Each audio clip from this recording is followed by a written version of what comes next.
What's up guys, Chris here, back with a new video finally. I know it's been a really long time since I uploaded a video, and before I get to what this video is actually about, I just want to explain why I haven't uploaded any videos lately. And while I'm doing that, I'm going to show you kind of the different steps I do here for color correction and exposure and so on. So you can kind of see how this stuff right here changes as I go along. But anyway, the reason why there haven't been any videos in I think it's 3 or 4 months probably, is because this table that I'm recording on is my kitchen table, which is rarely used as a kitchen table, but it actually doubles as my workspace or workbench, and also as my recording desk or table or whatever you want to call it.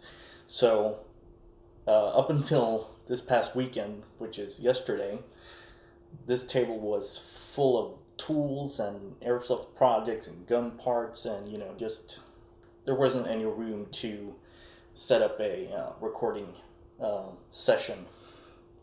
So I haven't died, I haven't quit airsoft, I haven't sold my airsoft stuff, I haven't given up on YouTube or anything like that. It's just that I've been doing too much airsoft stuff to be able to record and upload new videos. So that's basically what's been going on. And so now that I finally have the workspace and recording space cleared up, I'm gonna attempt to record a couple of different videos and upload those in intervals, so you guys get some new videos here. Alright, so I'm just gonna finish up the color and exposure stuff, and let's jump over to what this video is actually about. Alright, so I'm back, and as the title indicates, this is not an unboxing video, because I did that at work earlier and I threw away the box. So we're going to skip the actual unboxing and go straight into the actual stuff. So in March now, RedWolf had a discount or sale, March Madness or Easter sale, where they had 15% off on most of the stuff in their shop. So I went ahead and placed an order. So first up is a pretty unexciting object. It's a TMC face mask, half face mesh mask. So let's go ahead and open this.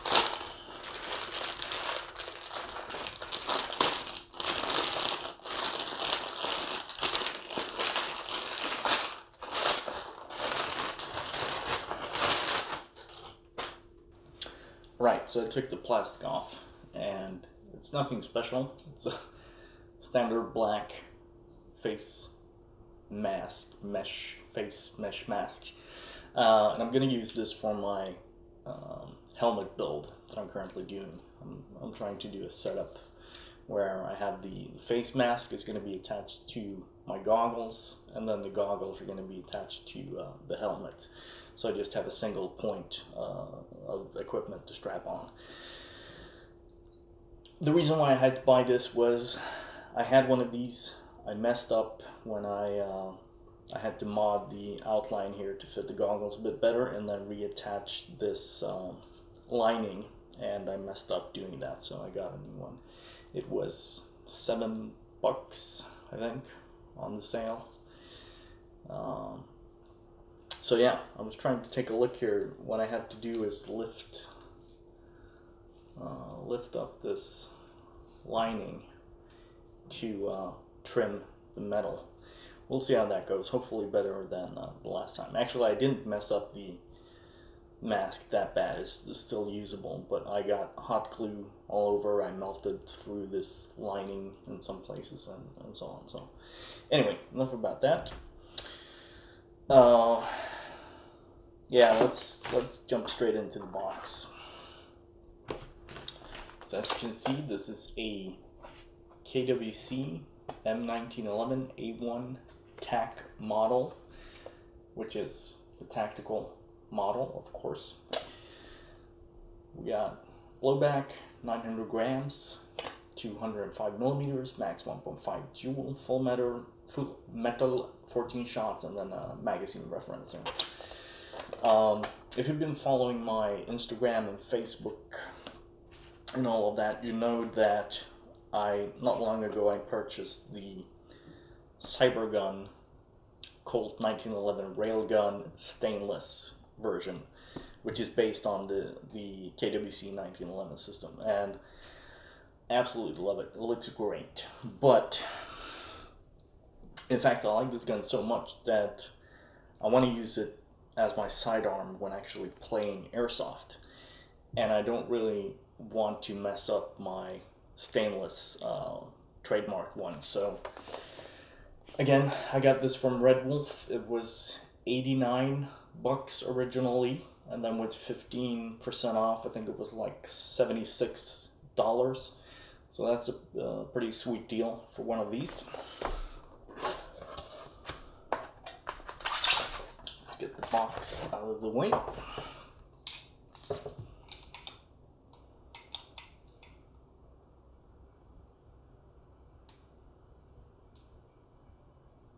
That's what it looks like. Unfortunately, can't get away from the KWC markings. We got Cal 6mm on that side, and then here it's plastered with the. I found out from one of my YouTube subscribers commented this is some sort of German marking that has to be on air guns over there. Then we have not KFC, KWC, made in Taiwan. It's got the rail down below, and 14 round CO2 magazine, which sits flush in the gun. That's what I like about this. So basically, this is just gonna get beat up and used in games. Also has some pretty crisp 3-dot white sights. Not too bad. I wouldn't mind having fiber optics or tritium in there. We'll see if I can make that happen somehow. But anyway, let me just tell you again why this is such a good gun. Basically, you get a full metal CO2 powered 1911 with a flush fitting magazine for around or a little under $100. Just noticed we had a little bit of a scratch. It doesn't matter.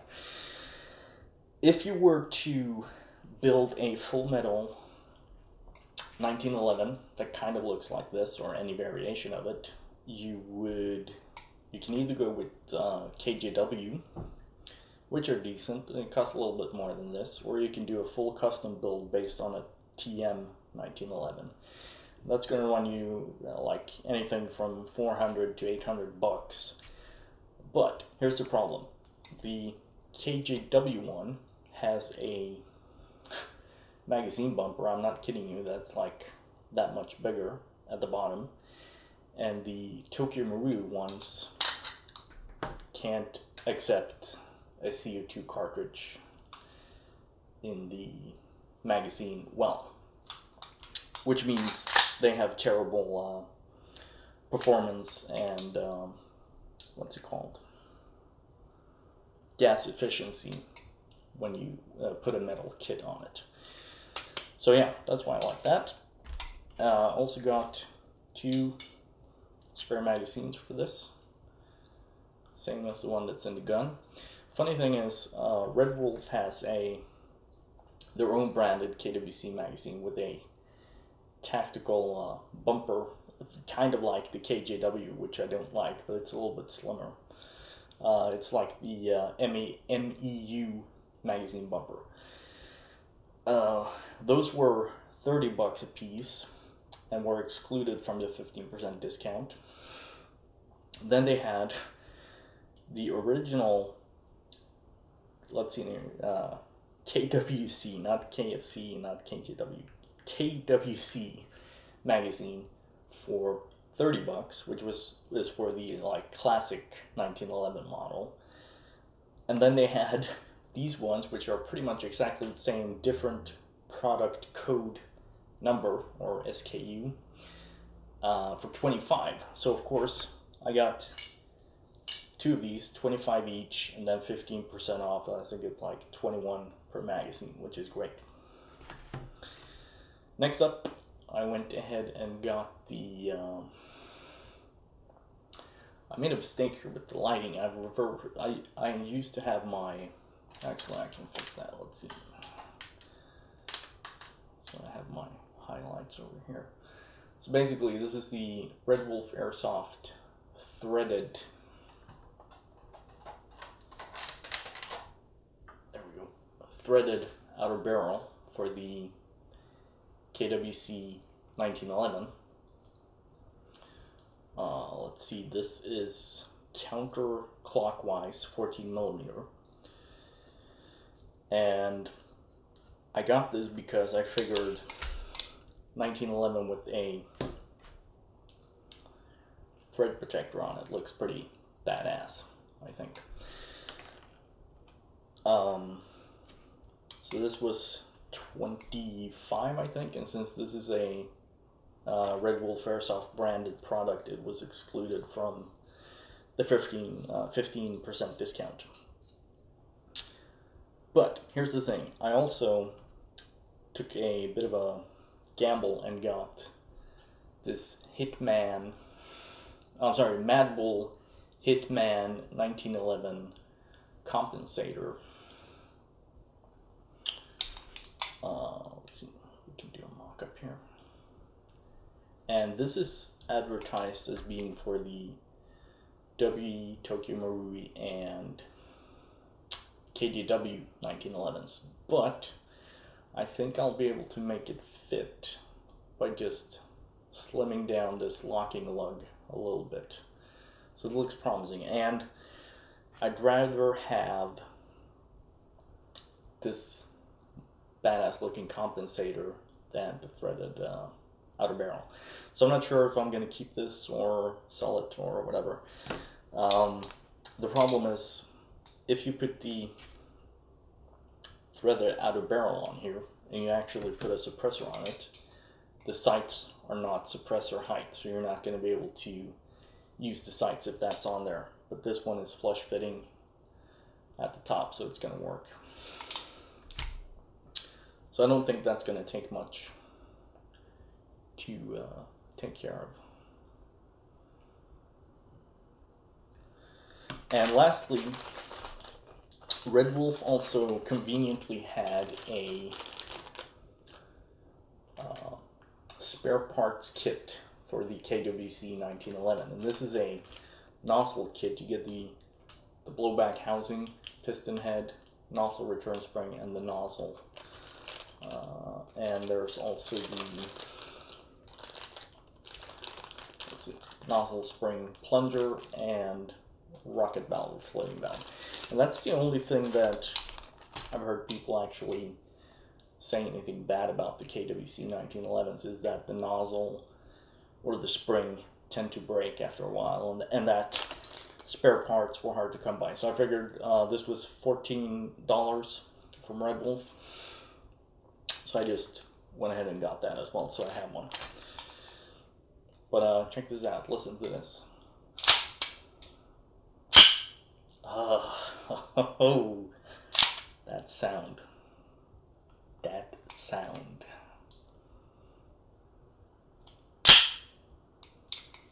And of course, one thing I noticed is between this and my recently acquired Cybergun 1911 KWC one, is that the hammer drop is significantly, actually the trigger pull and hammer drop are significantly more powerful on the Cybergun one. So we'll see. What I'm gonna do with this is I'm gonna replace the grips for the ones that I have on my not the ones, well, actually, in the meantime, the ones that I have on my stainless one are going to go in here. I'm going to thread these holes and put the real stainless steel screws in. I'm going to mod the compensator to fit.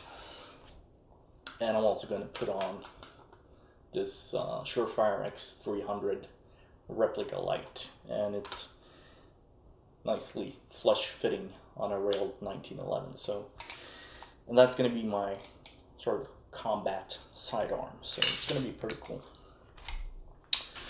So that's it for this video. I'll go ahead right now, while things are still up and running, record a couple of more videos of some stuff that I have going on, and I'll be uploading those shortly. So I'll see you guys in the next video. Thank you.